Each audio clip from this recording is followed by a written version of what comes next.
Ika-28 kabanata. Nang ligtas na kami, nalaman naming ang pulong iyon ay tinatawag na Malta. Napakaganda ng pakita sa amin ng mga taga-roon. Sapagkat nang bumagsak ang ulan at naging maginaw, nagsiga sila at inasikaso kaming mabuti. Si Pablo na may namulot ng kahoy at inilagay ang mga iyon sa siga. Lumabas ang isang ulupong ng mainitan sa apoy at pumulupot sa kamay ni Pablo. Nang makita ng mga taga-roon ang ulupong na nakabitin sa kamay ni Pablo, nasabi nila sa isa't isa, Siguro'y mamamatay tao yan. Nakaligtas nga siya sa dagat, ngunit di naman itutulot ng langit na siya'y mabuhay pa. Subalit ipinagpaglamang ni Pablo sa apoy ang ahas, at hindi siya naano. Hinihintay nilang mamaga si Pablo, o kaya'y biglang mabuwal at mamatay.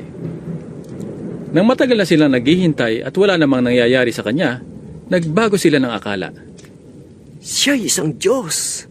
Sabi nila. Ang pinuno sa pulong iyon ay isang nagngangalang Publio, at malapit sa lugar na iyon ang kanyang lupain. Malugod niya kaming pinatuloy sa loob ng 3 araw. Ang ama ni Publio ay nagkataong nakaratay noon dahil sa lagnat at disenterya, kaya't ito'y dinalaw ni Pablo. Pagkatapos manalangin, ipinatong ni Pablo ang kanyang kamay sa may sakit at ito'y gumaling. Dahil sa nangyaring ito, nagdatingan ang mga taga-roon na may karamdaman din at sila'y pinagaling din ni Pablo. Binigyan nila kami ng maraming regalo at nang paalis na kami, binigyan pa nila kami ng lahat ng kailangan sa paglalakbay. 3 buwan ang nagdaan bago kami nakaalis doon. Sakay ng isang barkong nagpalipas din ng taglamig sa pulo. Ang barkong ito na mula sa Alejandria ay may pangalang Kambal na Diyos. Dumaong kami sa Siracusa at tumigil doon ng 3 araw. Nagpatuloy kami ng paglalakbay at dumating sa Regio. Kinabukas ay umihip ang hangin mula sa timog at nakarating kami sa Puteoli sa loob ng 2 araw. May natagpuan kami roong mga kapatid at inanyayahan nila kaming tumigil doon ng 1 linggo. Mula ro'y ipinagpatuloy namin ang huling bahagi ng aming paglalakbay papuntang Roma. Nabalitaan ng mga kapatid sa Roma ang tungkol sa amin, kaya't pumaroon sila sa Foro de Apio at sa 3 tabernas upang kami salubungin. Nang makita sila ni Pablo, nagpasalamat siya sa Diyos at lumakas ang kanyang loob. Pagdating namin sa Roma, si Pablo'y pinahintulutang umupa ng sariling tirahan, kasama ang isang kawal na magbabantay sa kanya. Makaraan ng 3 araw, inanyayahan ni Pablo sa isang pulong ang mga pangunahing Hudyo sa lungsod. Nang magtipon na sila, sinabi niya, Mga kapatid, kahit na ako'y walang ginawa laban sa ating bansa o sa mga kaugalian ng ating mga ninuno, hinuli ako sa Jerusalem at isinakdal sa kinatawan ng pamahalaang Romano. Matapos akong litisin, ako sana'y palalayain na, sapagkat wala naman akong ginawang dapat parusahan ng kamatayan. Ngunit tumutol ang mga Hudyo, kaya't napilitan akong dumulog sa emperador. Gayunman, wala akong sakdal laban sa aking mga kababayan. Nakagapos ako ng kadenang ito dahil kay Jesus na siyang pag-asa ng Israel. Yan ang dahilan kung bakit hiniling kong makausap kayo. Wala kaming natatanggap na sulat buhat sa Judea tungkol sa iyo. sagot nila. At sa kababayan man nating naparito ay walang nagbabalita o nagsasalita ng anuman laban sa iyo.